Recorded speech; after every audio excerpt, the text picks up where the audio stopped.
Forget New Year, New You. This season is about slowing down, locking the doors, and cozying up at home with the one you really want to do nothing with. Your dog. After the holiday chaos, those quiet nights with a blanket, a podcast, and your pup feel like the reset you actually need.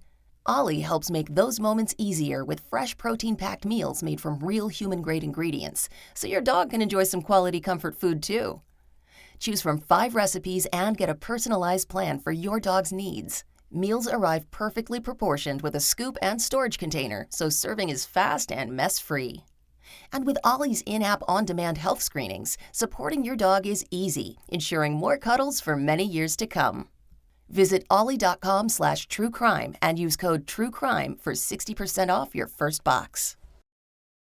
When Bart and Krista Halderson were reported missing on July 7th, 2021, a wave of concern for the couple flooded the Village of Windsor community in Dane County, Wisconsin. Bart was 50, a certified accountant for BDO USA. Krista, age 53, was a receptionist for Zimbrick Automotive. They enjoyed their jobs, spending time outdoors, taking vacations at their cabin near Sawyer Lake, supporting the community, and attending Badgers games. But most importantly, they loved their 2 sons. Family was everything to them. 25-year-old Mitchell and his younger brother, 23-year-old Chandler, were worried when they hadn't heard from their parents in several days. Mitchell worked as a tech rep and lived in nearby Madison, Wisconsin, with his fiancée, Caitlin. Chandler lived at home. He was a hard worker with a longtime girlfriend named Catherine. He was about to graduate from Madison Area Technical College with a degree in renewable resource engineering. He had a stable job at American Family Insurance and would soon be moving to Florida to work for SpaceX. In his spare time, he worked with Madison Police as a scuba diver on their rescue diving team. The men had bright futures. Mitchell had a wedding ahead. Chandler was moving away, and lots of family memories were yet to be made. The family had grown closer in recent months, as both Mitchell and Chandler had gone through tough times. Mitchell had been hospitalized and diagnosed with type 1 diabetes, and Chandler had recently suffered from a fall down a flight of stairs, leaving him with a serious concussion. He claimed the injury was inhibiting his ability to walk and had possibly caused spinal damage. He was even forced to wear a neck brace for several weeks, and he said the fall had severely inhibited his ability to move. But on the morning of Wednesday, July 7th, a grave reality would hit the brothers. Chandler would walk into the Dane County Sheriff's Northeast Precinct at 11:15 a.m. to report his parents missing. He told the deputy that he hadn't seen them since the night of Thursday, July 1st. They had made plans to visit their beloved cabin near Sawyer Lake and were to leave early Friday morning. The couple wanted to do some repairs while at the property, fixing a water pump and fire pit that had recently been damaged by a storm. Chandler even helped pack up the necessary supplies for the trip, including a pipe wrench, a hatchet, and gas cans. They had left for the trip before he woke up on July 2nd. Chandler added that the couple had been picked up by friends that would be accompanying them to the cabin. He was unfamiliar with the couple and couldn't provide details or names to the deputies. He assumed, however, that he would hear updates from his parents, as he always did. But the trip up to the cabin seemed far from planned. Krista was scheduled for work that Friday. She would never bail on her coworkers or her job without notifying someone. A coworker of Krista's spoke with the local news station WKOW, saying she was a model employee. They recalled that she had missed at least one workday without calling in that week and said it was completely out of character. Chandler also spoke to the same news outlet. He said he last heard from his mom on Sunday, July 4th. He said Krista had texted him to let him know that they were now going to attend a 4th of July parade in the village of White Lake in Wisconsin. They planned to be back home on either Monday or Tuesday. I don't know when the text was sent because of reception issues that they would have, and they usually turn their phone off because of pay for roaming. Yeah. It could have been whenever they sent that message that they made it safely, and they're going to White Lake for the 4th. But although Chandler was worried, he said, "We'll find them. It's better to not listen to the negative theories. They're maybe at a casino, their phone's off, no reception. Maybe they're on a boat, having some fun with their friends." But were they? This is Jillian, and in partnership with Law and Crime, you are listening to Court Junkie, episode 198.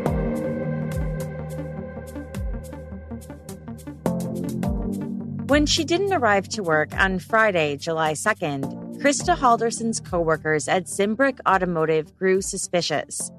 They decided to go up to the Halderson house to make sure she was all right.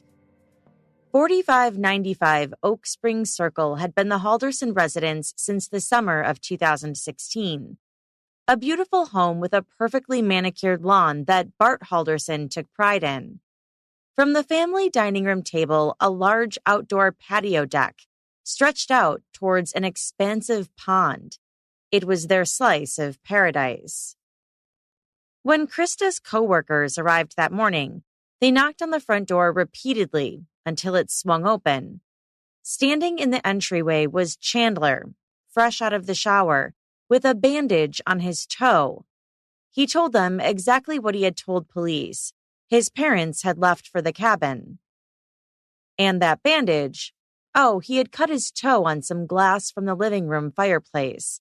He had been playing ball with the dogs and accidentally shattered the glass cover. He added that there was blood everywhere inside because of his injury. His story would soon take an even more eerie turn. Upon visiting the Halderson home the following week, on the night of Wednesday, July 7th, detectives saw that both Krista's and Bart's vehicles were still in the garage.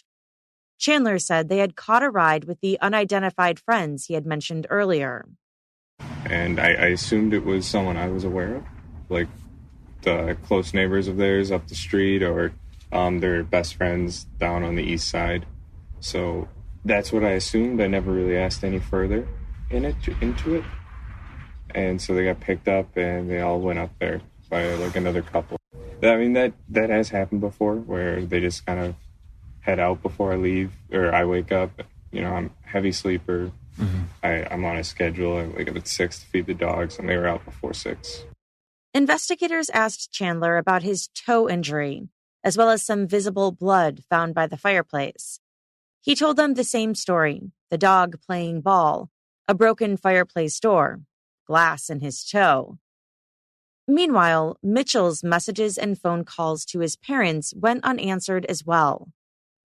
Later at trial, he described his mother as a helicopter parent, saying she would use any excuse to call him and check in. For them to go to the cabin on a last-minute trip and not notify him was more than odd. It was alarming. And that 4th of July parade in White Lake the couple was set to attend simply didn't exist. This was just the first layer of untruths that were about to unfold in the days ahead.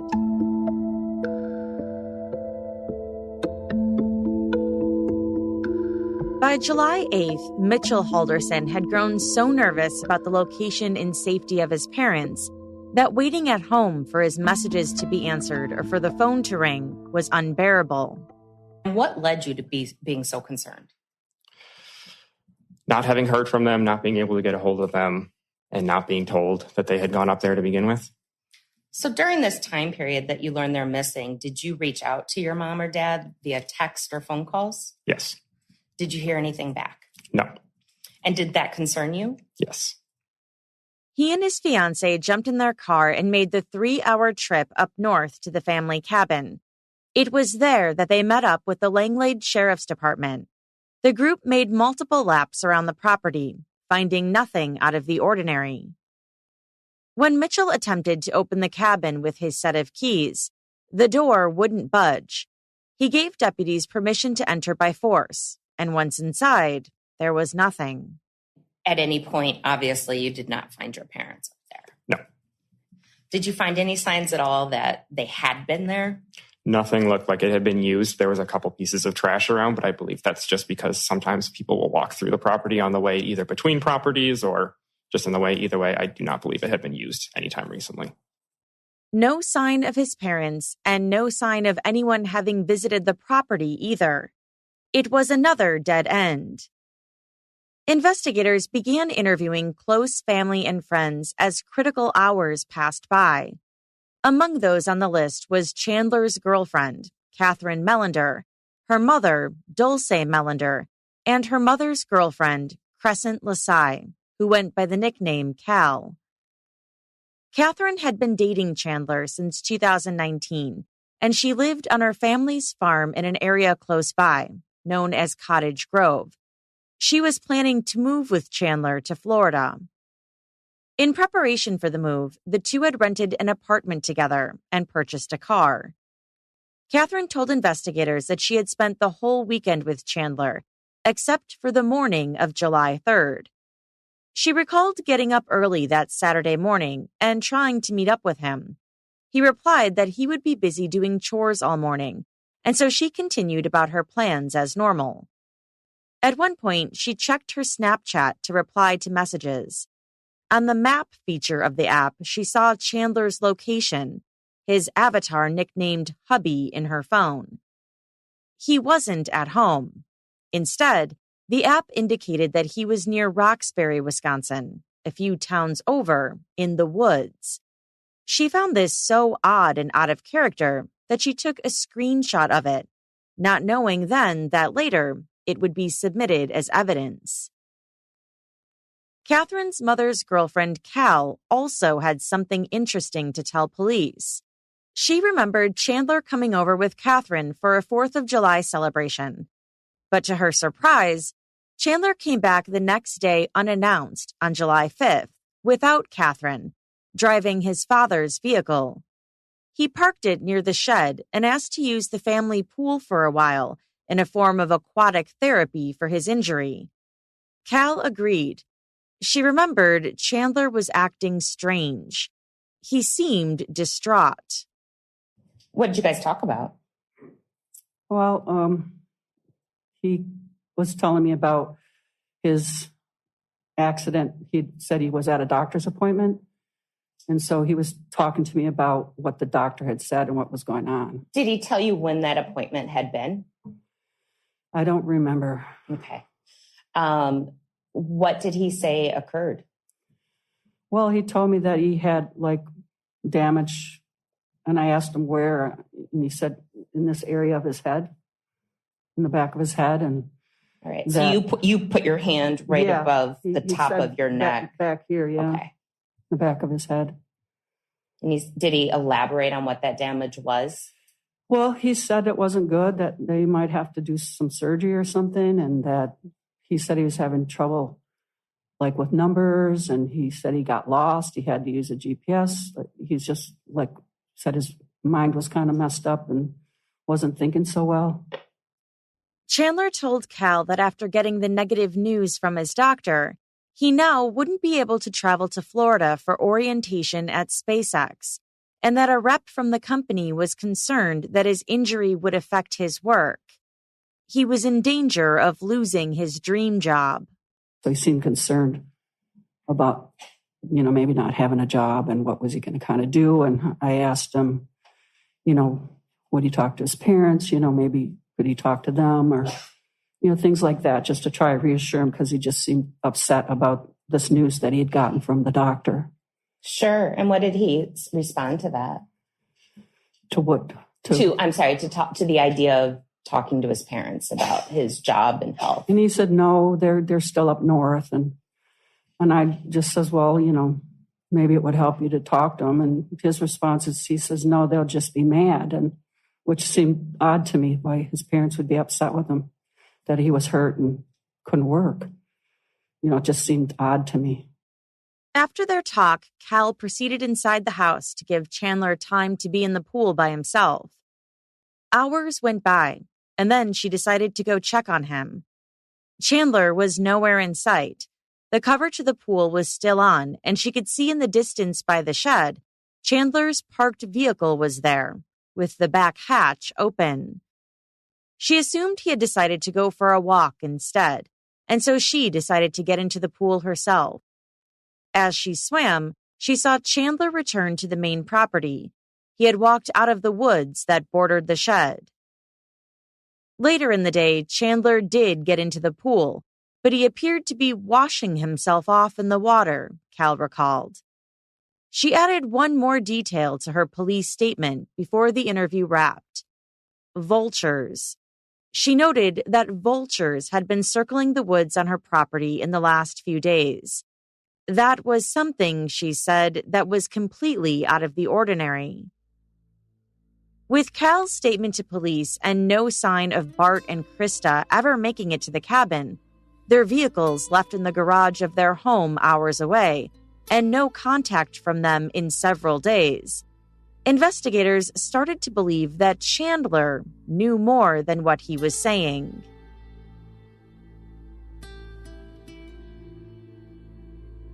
On the afternoon of July 8th, 3 days after Chandler had gone swimming, investigators swarmed Cal's Cottage Grove farm. They were granted permission to search the property and retraced his steps from when he had visited. Half buried in the ground, near where Cal recalled Chandler parking his vehicle, investigators found what they were looking for. A human torso was buried under a pile of brush. The head and limbs had been removed, and all that remained was a cut-off set of cargo pants along with a black belt. Bullet wounds riddled the back of the torso. A pair of scissors, a saw blade, and bolt cutters were also found in a nearby water tank.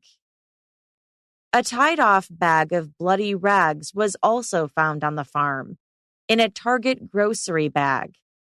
Catherine Mellender's name was printed on the outside.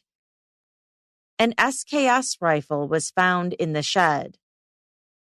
Meanwhile, back at his house, Chandler noticed several police cars parked outside. He called the local police department to see what was going on. A little confused. I got 2 squads parked right outside my house, and they're not really canvassing. They're just kind of sitting there. Is everything all right? Yeah, I mean, they're in the area doing canvassing, and they're also probably doing a shift change right now, getting our second shift crew on around 3:30. Oh, there's 4 now.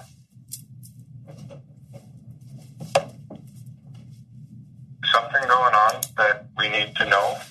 Well, they're probably doing reports. They're probably doing shift change. You know, they've been going around trying to get a hold of neighbors, so I'm wondering if they're in the area trying to catch people now that they're coming home from work. I'm not sure. I haven't talked to any of them in just a little while. Later that evening, as investigators set up for a long night of evidence retrieval at the farm, Chandler was called into the Dane County Public Safety Building to meet with Detective William Hendrickson and Detective Brian Shunk for another interview with police. The detectives grilled him on the inaccuracies of his timeline in the disappearance of his parents. They then turned the questioning to the blood they noticed by the fireplace the night before, an empty bottle of hydrogen peroxide, and that random toe injury Chandler said he had sustained while playing ball with the family dog. He said his girlfriend Catherine had kindly brought over a Swiffer mop and hydrogen peroxide to help him clean up the remaining glass and blood. My blood was kind of on the floor, so I got the Swiffer I borrowed from Kat, from the foot. I borrowed a Swiffer to mop. I Swiffered the floor, like not the stone, but the floor. And then I got a little bit in the kitchen. And then everywhere kind of I walked, pretty much. The bathroom, the kitchen, and then I couldn't get the carpet, so I still stained that up, crappy. Where was their carpet at? The stairs between basement and kitchen. Carpet. Oh, that's right. Carpet stays. I tried. I can't get it out. I don't know how to do that, but then all the way up to the laundry room where I found my first aid kit. I just tried to stop all the bleeding, but it wouldn't stop. So. And that blood was all coming from your left foot. Yeah, left foot hole. Chandler recalled his father's temper several times during the interview. When discussing how he had shattered the glass of the fireplace, he said his father got very upset and sent him to his room. The detectives asked if there was any reason why blood from either of his parents would be found in the home. Is there any reason to believe mom or dad's blood would be somewhere in the house? Have they been injured at all that you're aware of? Oh, my dad scratches his psoriasis till he, gushes blood. Okay. Gushing. Describe gushing to me. Enough to run down your leg, cover your leg, I suppose. He has it on his knee. So when he does this, it just, drips down. I ask him to stop, but he doesn't do it when he's stressed out. Yeah. He just kind of it's his tick. Yeah, probably itches. Does he, does it enough to get on the floor? Does it leave? Oh, yeah.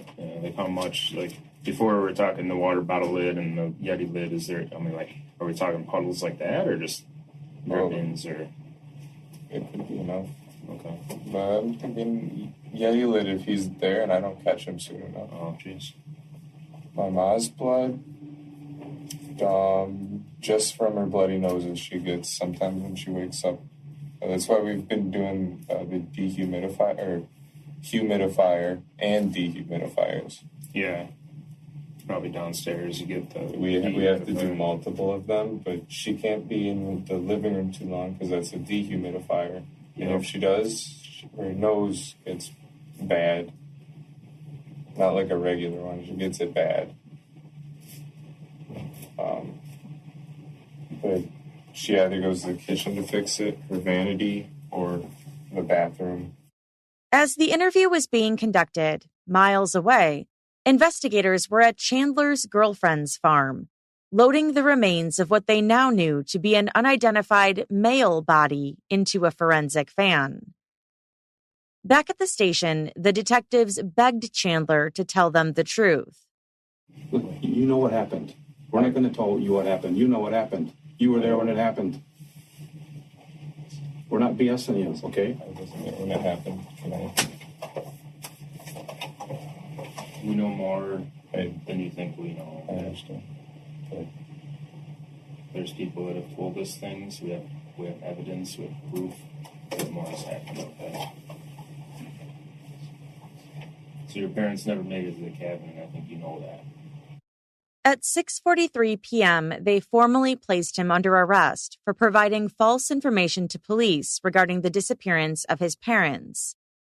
Once in handcuffs, Chandler began to plead with the detectives, begging for them to allow him to tell them everything. He insisted, "You don't know the whole story." When Detective Hendrickson asked him if he was feeling suicidal, Chandler responded, "I didn't feel bad about what I did."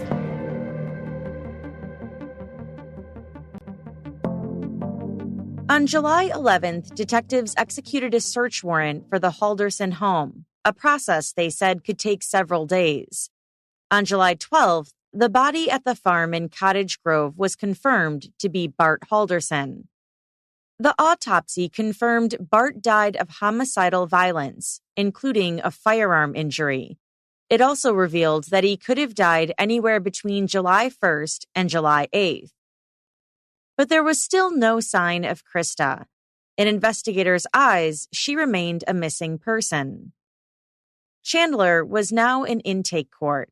The state asked for $1 million bond, but because Chandler was not formally charged with any crime against his parents, aside from giving false information to police, the bail was set at $10,000. On the night of July 12th, Chandler was formally charged with first-degree homicide, hiding a corpse, and mutilating a corpse. The investigation continued for Krista. Detectives remained hopeful that she was still alive and safe. As the search intensified, local police remembered a phone call they had received on July 3rd, 4 days before Chandler reported his parents missing. A local resident who lived on the Wisconsin Department of Natural Resources property had called the week prior to report a trespasser. She gave a description of the roughly 20-year-old man she had spotted, and she even provided the police with a picture. Looking back at it now, investigators realized the picture was of Chandler Halderson. On July 14th, over 20 law enforcement vehicles flooded the DNR property along the Wisconsin River near the town of Roxbury. Human remains were found, a leg and a foot. A local landfill had become a dumping ground for evidence, and that beautiful pond that could be seen from the Haldersons' family dining room was now a potential crime scene.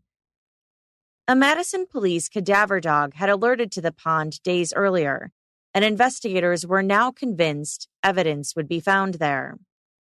They drained the entire pond, but only to be hit with another dead end. As they continued to comb through the Halderson family home, they discovered 3 additional significant pieces of evidence. Human skull remains were recovered from the fireplace, and 2 cell phones belonging to Bart and Krista were also found. The phones had been wrapped in paper towels and tinfoil, shoved inside a shoe underneath a shelving unit. By July 30th, almost 2 weeks after the discovery of human remains outside the town of Roxbury, the Wisconsin State Crime Lab identified the remains as Krista's. Chandler was hit with 4 more charges: first-degree intentional homicide, hiding a corpse, mutilating a corpse, and providing false information to police. He pleaded not guilty to all 8 charges, and a trial was set for January 2022.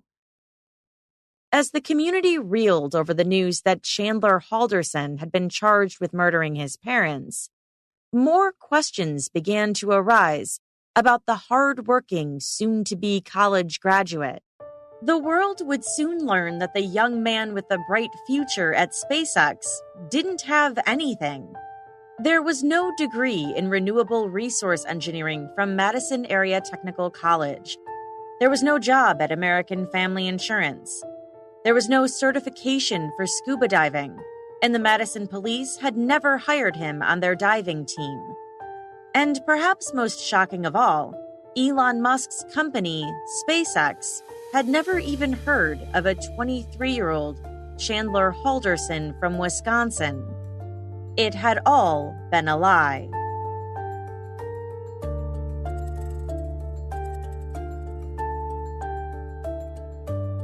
The trial began on January 4th, 2022. More than 60 witnesses were called to the stand by the prosecution. Deputy District Attorney William Brown of Dane County, Wisconsin, gave their opening statement.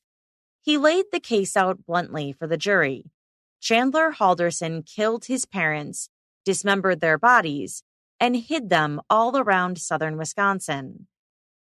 Prosecutor Brown said that Chandler was so brazen, the very day he was arrested, he was on the internet, attempting to see if any news had broke about his parents' case. But while he's doing this that morning, what's he Googling? This is what he's Googling. Body found, Wisconsin. Woman's body found, Wisconsin. Wisconsin dismembered body found. We'll come back to the next 2. Dead body found in Wisconsin. Body found in Milwaukee River. He's searching for whether they found his parents. Prosecutor Brown told the jury that Chandler never worked for American Family Insurance, and that Bart Halderson, an accountant, grew more and more concerned about his son's financial state. How was he going to afford his move to Florida? Chandler's family believed he had been working for months with American Family Insurance, but hadn't once received a paycheck. Chandler excused the delay by telling his father that the company accidentally listed him as an hourly employee instead of salary. Weeks went by without a change, and Chandler gave another excuse. He assured his father that the money was being deposited. He had just accidentally given them the wrong bank account information. After months of no paycheck, Chandler concocted another story. He said that because the company had messed up, his first paycheck was going to be so large that the bank thought it was fake. They would now have to investigate it before handing over the funds. Bart remained on Chandler's case about solving the salary issue. Chandler would forward emails to Bart that he had sent to the HR rep at American Family Insurance, a man named Tom Selznick. The emails explained the same story Chandler told. But Tom Selznick wasn't an HR rep at American Family Insurance. In fact, Tom Selznick wasn't a person at all. Chandler was emailing himself from fake accounts. As he continued his web of lies, Chandler pretended he had a job, waking up each morning for early meetings and hopping on important team calls. But in reality, according to Prosecutor Brown, he would spend the entire day playing video games. While playing one of his favorite games, he began to talk with another player through the game console's messaging system, a man named Andrew Smith. The two would grow close, bonding over their mutual love of the game and guns. They met up about a month before Bart and Krista went missing. Andrew traveled to the Halderson home and brought a gift for his new friend, a Russian SKS rifle, a favorite of Chandler's. This SKS rifle would later be found in the shed on the Melander property. It had been used to shoot Bart in the back multiple times.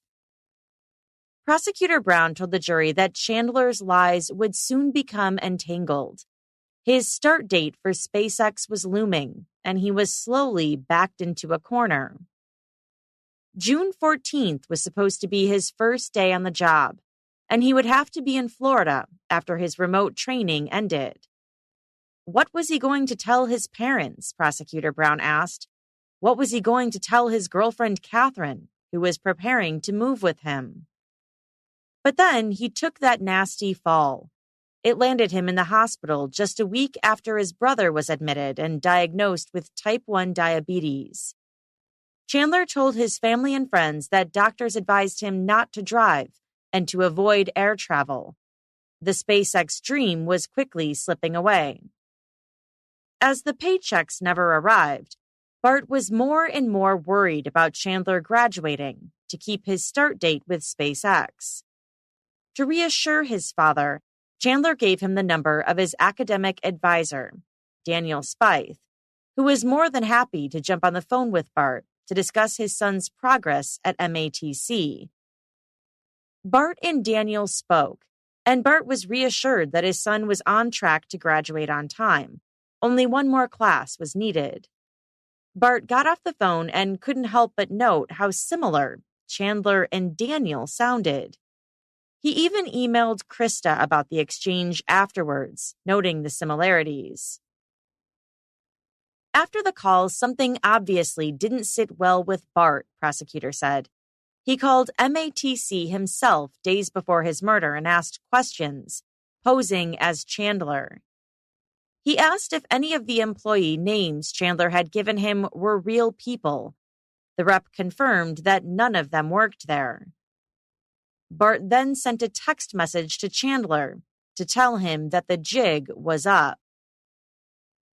On the day of the murder, Bart had scheduled a meeting at MATC with an advisor and planned to take Chandler along with him. But, Prosecutor Brown said, Chandler couldn't let that happen. On July 1st, hours before the meeting was set to take place at 3 p.m., Chandler texted Catherine, quote, I overheard that they might go to the cabin with their friends, but IDK. This, Prosecutor Brown said, was the moment Chandler knew he was going to kill them. The prosecution's opening statements lasted over an hour. The defense spoke for just 13 minutes. State Public Defender Catherine Dorrell told the jury that Prosecutor Brown was pushing a false narrative as to what happened with Bart and Krista Halderson. At the end of the trial, she promised, the key question would remain as to who was truly responsible for the brutal killings. The role of being a juror is a different role than being a person. And that may sound strange, but it is. I think of when I went to law school way back in 1991, and there's a big part of me that feels I went into law school a human being who lived my life feeling things emotionally and relating to things emotionally. And I left law school a really different person. I learned how to be very logical, to apply facts, first to assemble facts, and then to apply these facts to the law as I learned it. Facts, laws, and rules, plus logic. That's your role here as a juror. Don't assume anything. She encouraged them to use the logical part of who you are to come to a just and right verdict. One of the first witnesses for the state was Mitchell Halderson. Describe what was your dad like as a parent, just very briefly. He worked a lot, so slightly absent during the time, but I would say had good expectations for us and overall was a good parent. How would you describe your mom as? A bit of the typical helicopter parent, very involved in our everyday lives, but again, because she cared. He recalled his brother's love for Russian guns, including the SKS rifle. He recounted a bizarre gift that Chandler had given him during his hospital stay when he was diagnosed with diabetes. And in fact, during your illness, your brother gave you a gift. Is that fair to say? Yes. What did he give you? A unknown type of bullet with the words "get well soon" on it. Like everyone else, Mitchell was also under the impression that his brother was holding a stable job and would soon graduate. When he was arrested in July of 2021, were you under the impression he was still working at American and Family? I was. What, if anything, did you believe about your brother Chandler's schooling? Believed he had not currently graduated yet, but was attending online classes at MATC. And what did you believe he was studying? Renewable resource engineering was the general consensus I had. Did you have any knowledge about when he was scheduled to graduate or? No. Okay. Chandler's girlfriend, Catherine Melander, testified that she too believed Chandler had a job that was dragging their feet in paying him. There was something going on with who American Family would go through for payment, that the check went to the wrong address and then it had to be canceled. And then he tried setting up for direct deposit and something happened with that. And then the amount that they had to pay him was too much. So they didn't believe they owed someone that amount of money, and then it just wasn't getting to him. She testified that she believed their time as a couple was limited because Chandler was frequently on call as a scuba diver for the Madison police. Were there ever times where Chandler would go to that job, as far as you knew, or need to schedule time to be there? Yes. How would that come up? He would just tell me he had to be on call days and we couldn't hang out those days, or he would only have select time to hang out or else he'd be on call. So there'd be times you couldn't hang out because he would say he was on call? Mm-hmm. Catherine also recalled being the one to pay for things often in the relationship. Chandler seemed to always be low on money. She confirmed that his injury from his fall seemed significant. He was running and slipped down the stairs and then fell pretty hard and hit his head. Did Chandler talk to you about his injury? Yes. What kind of symptoms was he reporting that he was feeling after that fall? Tingles in his legs, sensitivity to light, severe headaches, weakness. Was Chandler able to physically do normal things around that time? No. What do you mean by that? He had a hard time lifting things and quite often would get lightheaded. Could he carry heavy things from what you observed or knew? No. Could he drive long distances, things of that sort? No. Was he able to travel? No. Why do you know that, or why do you say that? Because of a head injury and wearing the neck brace. According to multiple neighbors, the Halderson fireplace was used over the 4th of July weekend. They could smell it throughout the neighborhood. It was odd, several recalled, that on such a hot weekend, someone would be using their fireplace. Prosecutor Brown detailed to the jury how Chandler tried to dispose of his parents' lifeless bodies in the fireplace of their family home, piece by piece. The broken glass Chandler had stepped in, one of the panels shattered as he tried to control the flames. Forensics teams confirmed that a bloodied axe was found in the garage, and that Chandler must have used the fireplace to burn the heads of both Bart and Krista, along with most of their body parts. Another piece of evidence found near the fireplace was a measuring tape. They concluded he must have used it to make sure all the pieces he was burning would fit. A human skull fragment, along with more facial bones and a kneecap, was discovered in the ash deposit tray of the family fireplace. Neighbors also testified that in the days following the couple's disappearance, Chandler went door to door, asking them if they had security camera footage facing his house, and most importantly, if he could have it. Somebody rang our doorbell. I answered the door and then called Jay, and Chandler was at the door and had just said, "Hi, I'm Chandler from next door." And we just said, we're sorry about your mom and dad, and he said, "Yeah, weird." And I think the next thing he said is he was looking for help. So he was looking to see if we had seen anything, if we had surveillance cameras or Ring doorbell. I responded no, that we did not have a Ring doorbell. And then I think, I think we kind of started asking maybe a little bit of questions.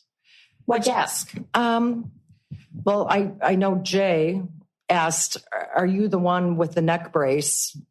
Because we had heard that one of the kids had fallen and had a neck brace. And Jay had just mentioned, "Is that you or your brother?" And he goes, "No, it's me." And Jay said, "Do you need to wear that?" And he responded, "No." And then he explained a bit about his parents, that somebody had picked him up. And he wasn't quite sure who had picked him up. One neighbor's camera caught Chandler approaching her front door. Hey. Hi, my name is Chandler Halderson. I live just down the road. Oh, yeah. You're the one with all of the police.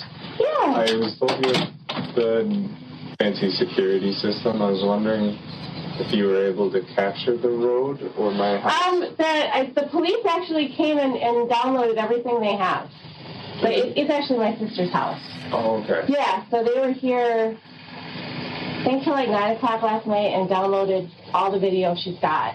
So we're hoping that... Yeah, did it capture anything on... We don't know. They just took a copy of everything, and so we're hoping... Wide-angle lens. Yeah, and it's all... Able to get a yeah, and it's all HD, and then I think there's one... especially in the dark. It looks like it has a little bit of night vision. Yeah, and there's one on the corner of the garage, too.